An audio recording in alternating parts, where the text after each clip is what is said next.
नमस्कार, मैं हूं आपके साथ सुभाष पवार और आप देख रहे हैं अपना मनपसंद YouTube channel India news live Siwani. बात करते हैं सिवानी शहर की एक बड़ी खबर की। आपको बता दें कि एक बड़ी खबर आ रही है कि किसान नेता रवि आज़ाद को लेकर आज उनकी धर्मपत्नी ने सिवानी के किसान भवन में एक बड़ी बैठक का आयोजन किया गया है, जिसमें सैकड़ों किसानों ने भाग लिया है। आपको बता दें कि रवि आज़ाद एक मामले को लेकर पिछले करीबन 147 दिन से भिवानी जेल में बंद है और इसी बात को लेकर के उनकी धर्मपत्नी मंजू रवि आज़ाद ने सिवानी के किसान भवन में एक बड़ी बैठक का आयोजन किया है और किसानों को साथ लेकर के, क्षेत्र के लोगों को साथ लेकर के एक बड़े आंदोलन की चेतावनी सरकार को दे डाली है।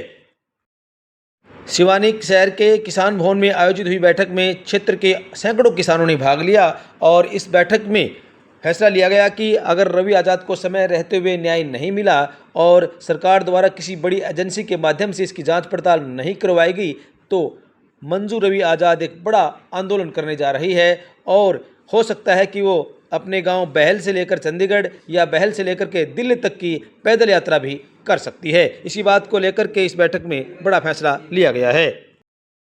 रवि आज़ाद की धर्मपत्नी मंजू रवि आज़ाद द्वारा आयोजित की गई इस बैठक में यहाँ के क्षेत्र के सैकड़ों किसानों के अलावा जाट सभा के पदाधिकारियों ने भी बढ़ चढ़कर भाग लिया और उनका समर्थन किया। इस दौरान बैठक के बाद पत्रकारों से बातचीत करते हुए मंजू रवि आज़ाद ने क्या कहा, आइए आपको सुनवाते हैं। पहले तो सभी को राम राम।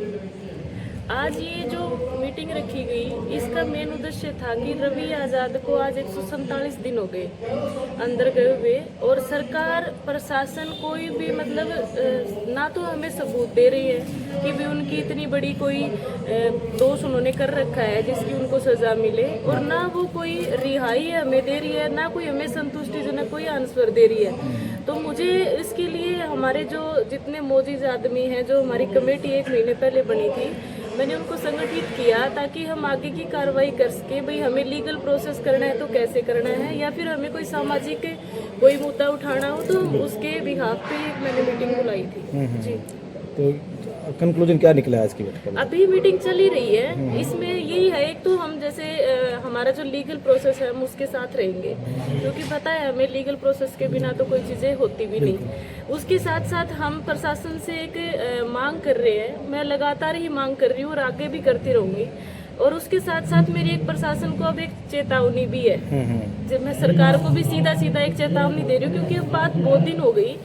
अगर उनका कोई वो दोष होता ना तो फिर मैं कुछ दिन तक वेट भी कर सकती थी, या फिर मैं खुद बोल रही हूँ कि उनको अगर उन्होंने गलत किया है तो उनको फांसी दे दो, अगर नहीं किया तो फिर उनको रिहा क्यों नहीं कर रही सरकार। तो मेरी चेतावनी सरकार से यही रहेगी, या तो वो मुझे कोई ठोस सबूत दे दे, भाई ये आपके पति ने जुर्म कर रखा है, इसकी ये सजा है, तो मैं उनका साथ भी दूंगी प्रशासन का, अगर ऐसा कुछ निकला तो।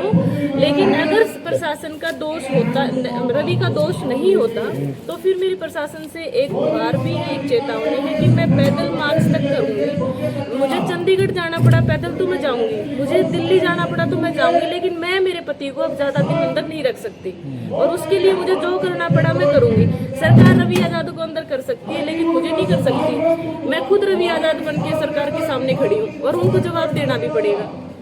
जी, थैंक यू। ये मीटिंग मंजू आज़ाद ने रखी है कि मेरे पति के साथ सरकार व प्रशासन ने जेल के अंदर अन्याय करके अंदर किया हुआ है, जो उसके खिलाफ कोई सबूत नहीं है, फिर भी उनको 5 महीनों से अंदर है। मैन मुलजमों की बेल है, इनकी बेल क्यों नहीं हो रही?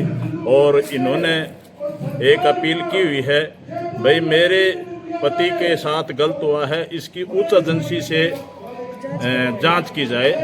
तो मैं भी इस जांच के संबंध में हूं। भाई पहले इन्होंने एक लेटर डीजीपी हरियाणा और chief secretary Haryana, high court Haryana, supreme court Delhi को लेटर लिखा हुआ है कि उच्च एजेंसी से इसकी जांच होनी चाहिए, जो हमें न्याय मिल सके।